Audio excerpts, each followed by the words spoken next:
JP Arencibia. I'm currently with the Tampa Bay Rays. I'm a catcher. I've played baseball since I can remember. Played since I was 3 years old.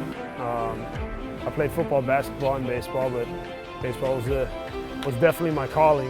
I'm married for over a year to an amazing, beautiful Kimberly Perry.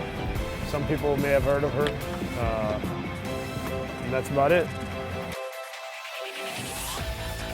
I got drafted 2007, and I got it to the big leagues at 2010, and then I was in the big leagues 2010 through 2014, and then got sent down for a little bit, started this year in the minor leagues, and then back up into the big leagues, and back up now. Honestly, it's been a blessing. Like this whole year, for me, my prayer has been just wherever I need to be, and I knew that, there was something there. I prayed every day for an even greater platform to be able to spread the word, and to know that at some point that was going to happen, and I believed it in my heart, and I'm very thankful. I think got up here and things got off to a good start, and that's not by chance. I think that's something that is I feel like God obviously controls all, and I think it's played a huge part in my success. Well, I mean, it's been able to make my life something I never thought it could be, as far as the selflessness, to not be centered in myself, and to not be worried about how I look or what things I need to be doing to be greater in life. It allowed me to understand that I'm not perfect, and for that reason, that's why I need Christ, is because I can't do this on my own.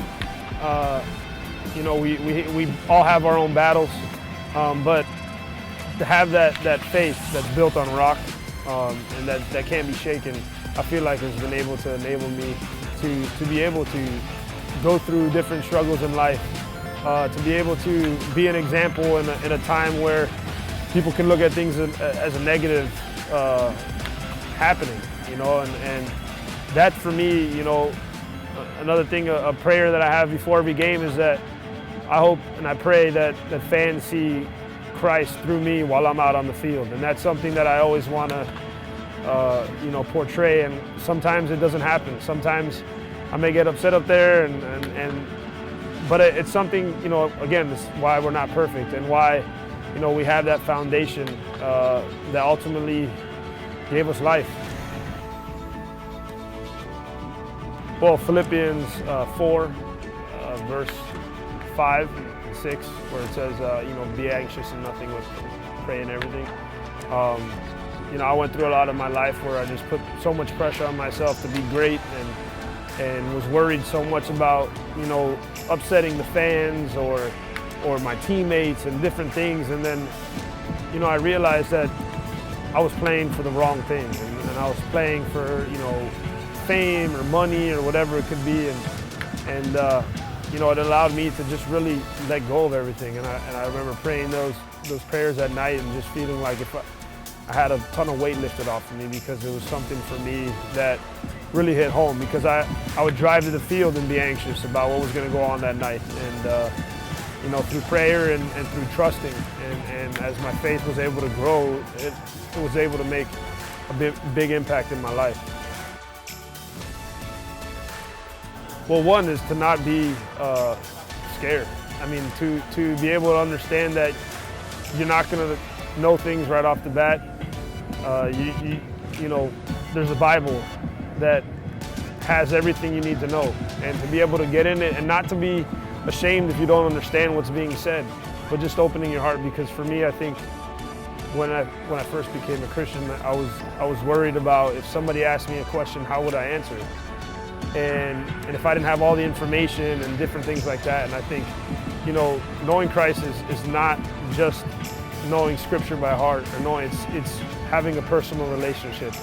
And somebody, for myself, who grew up with a single home, understanding that I did have a father, and I always had a father. I just wasn't able to communicate until I knew of Jesus Christ. And so I think it's more than just really learning and all these things. Obviously, I think it's the relationship and understanding that, man, we're not perfect, and there's so much that we're learning and still learning, and to never be ashamed.